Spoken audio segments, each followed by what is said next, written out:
Yo, what's up, people? Empire TV. I'm out here at Jabberjaw's Bar and Grill, out here at Horror Punkers Ball, featuring all the damn vampires, one revived, the Whiskey Bats, Mad Splatter, and 10-year-old Stu.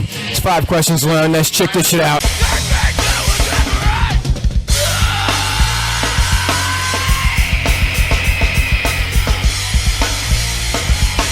I'm here with Elvis Aaron Deadly from All the Damn Vampires, also formerly known as Cunt.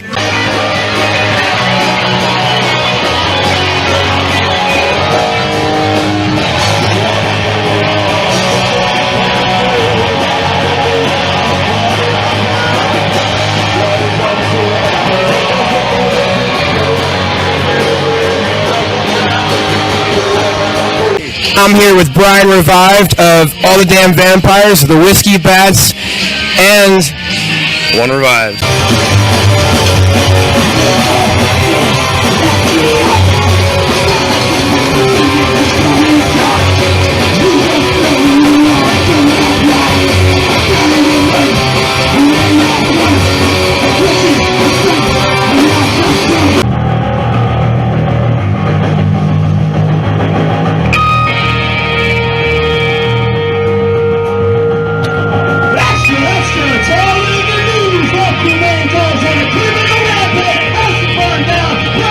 I'm here with Scott from the Mad Splatter. I'm here with Todd from the Mad Splatter. I'm here with Chuck from the Mad Splatter.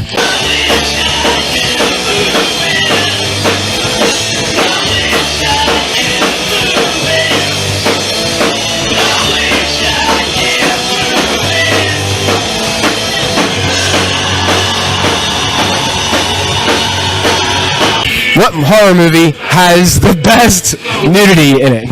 The best nudity? Yes. Return of the Living Dead. All day, every day. Linnea Quigley as trash, naked, dancing in the graveyard, man. Oh, yeah. Shaking it all. No, that's beautiful. I forgot about that one.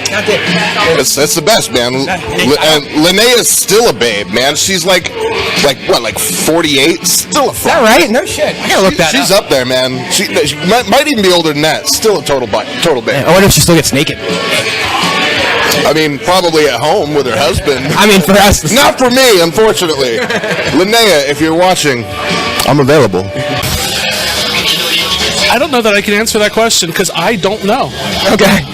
All of them. All of them. They all have. There's some titties. Yeah, there's always titties in there somewhere. Sleepaway Camp 2. Hell yeah. Okay. Have the best what? Nudity. Nudity, I'm about to make everyone really mad. I'm not a movies guy.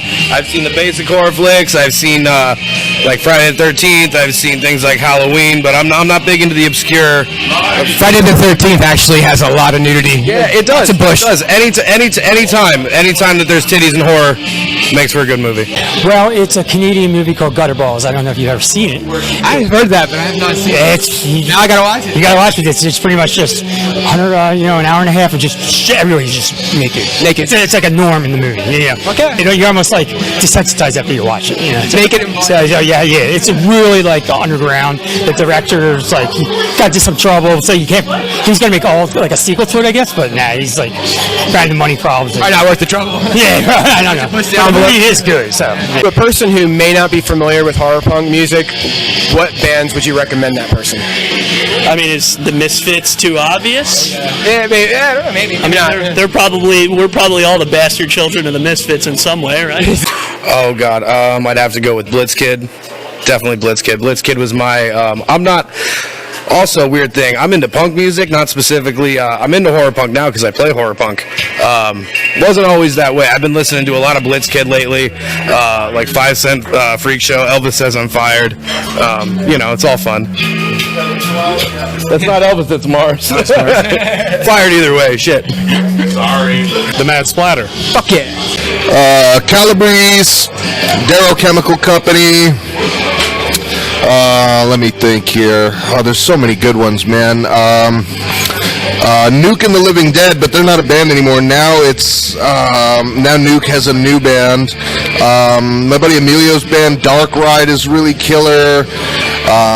Black Cat Attack out of Canada, another really good band. Cancer Slug, and of course, All the Damn Vampires. Fuck yeah. Yeah, you know what? Silent Horror, the Whiskey Bats, One Revived. Oh yeah, those bands too. You got to plug the homies. Well, very first the Misfits. I mean, obviously, yeah, they're kind of like an easy way to get into it. And even just like the old Misfits and the new Misfits are pretty good. You know, they're pretty different, but they're an easy way to get into it. I do respect a lot of the new Misfits stuff with Michael Graves and all that stuff. I like a lot. Other horror punk, like it's tough. I would listen to maybe Blitzkid. I would listen to there's a couple guys by us. I would recommend Dickie Devil and the Deviants. Fuck yeah, I love them. Oh, okay, there you go. Yeah. They're new, but you know they're So they're like a whole new lineup. yeah. But yeah, that's it's tough. From those bands, you'll find more bands. You know, they just come out like waterwork. Yeah. So that's our kind of start. Who's your favorite monster? Oh, favorite monster. Honest to God, probably Freddy Krueger. Mine too.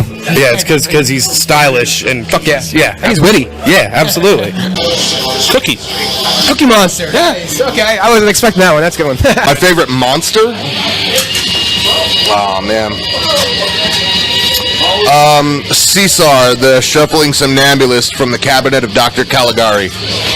I might have to look that up. I'm not familiar. It's a black and white silent film. I really like his aesthetic is very like Edward Scissorhands before Edward Scissorhands was a thing.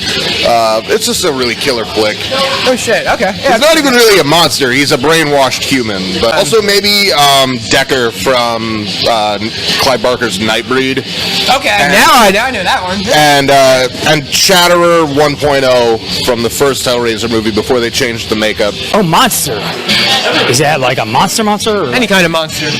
Oh, Frankenstein. Frankenstein. Yeah. I'm old school like Classic. that. You know? King, what kind of gear do you use? I know you have like 300 guitars at home. Yeah, I've got a lot of different guitars. Tonight I'm using a couple of vintage PRS clones with set necks. I've got a Hagstrom Phantomin. I've got an early 80s Hondo Explorer. I've got a signature model Les Paul Hellfire. I've got a Schecter P-Series Telecaster clone that I really love. But really, like, my main guitars are the PRS clones that I run. I love all my guitars. They all serve different purposes. Amp-wise, I run Blue Guitar Amp 1 Iridium Edition for live shows, just for convenience. At rehearsals, I run an early 80s PV Butcher tube head. I also run an orange Micro Dark Terror in the studio and a Vox Micro Night Train in the studio. And then pedal-wise, I've got a bunch of different stuff that I like to run. I've got a Cockfight pedal from EHX. I run a lot of EHX stuff. I've got their Metal Muff Nano that I really, really love. I've got their silencer noise gate that I use a lot.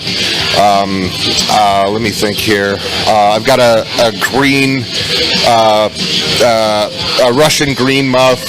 I've got this really cool pedal from a company called Ohm, called the Billy Hell pedal, and it's meant to be an overdrive pedal, but it does everything from like bright, jangly, almost country western tones up through to like heavily distorted punk tones really well, so I really like that. And then I've got like some classic stuff, like I've got an antique Dunlop Crybaby Wah and like an Ibanez Tube Screamer. I've used a Rat pedal for a bit, so I like to change it up because I like to really create like a wall of sound in the studio by layering multiple guitar tracks using different guitars, pedals, and amp arrangements. I play right now. It's a older Paul Reed Smith Standard 22 into a small pedal board with into a Marshall JCM 2000 50 watt head and 412. Nice. I keep it simple. So right now I'm actually using it's a pedal amp. It's 100 watt. It's got a nano tube in it. It's a Blue guitar. It's a pedal amp, and I run that at home into a Marshall 4x12. Nice. And yeah, a boost pedal sometimes, but that's about it. Do you use that for all your projects? I need to get into the habit of it. I'm kind of lazy. I like amp chord guitar. That's always been my thing. Keep it simple, keep it easy, but it's getting to a point where I'm going to have to start learning. The gear, I use a orange Pro Crush head. I use a Bogar 2x12 cabinet, and right now I'm using a Squier Mustang. But my other one's a little more expensive, but it's kind of going through some stuff right now, so I'm just using kind of like my backup right now. I have a knockoff Ernie Ball Music Man bass and a Fender Rumbler combo amp, 400 watts. Nice. Stuff that I can carry and put in and out of the car easily. If you could take a pill where you'd live forever, would you take it? Yeah. Yeah, because there's so much to see and do, and yeah, I want to experience it all. I don't really much care for people, so the whole issue of like immortality, where like, oh, you have to watch your loved ones grow old and die around you and your children, I'm fine with that. I get used to it. Like, I get used to it. I would even be fine with like, I already have to watch my dog grow old and die, and I like my dog more than I like almost anybody alive. But I would get to see all the awesome shit that comes next. That's where I'm like, at. yeah.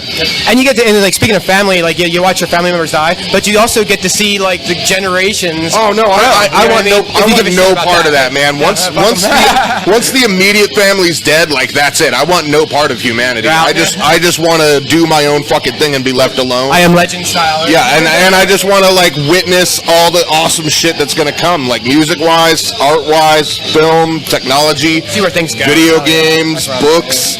I just want to be alive to consume media until the heat death of the universe, and also love as many dogs as I possibly can. Yeah, of course. Absolutely.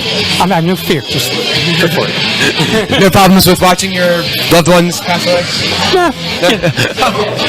I gotta be hardcore. That was pretty hardcore. Yes? Wow, I gotta think about that one. A little question. Yeah, I mean, yes. My final answer. Yes, but only to watch humanity die. But you'd have to be there afterwards with nobody else there. I'd finally get some fucking peace and quiet. There you go. Absolutely.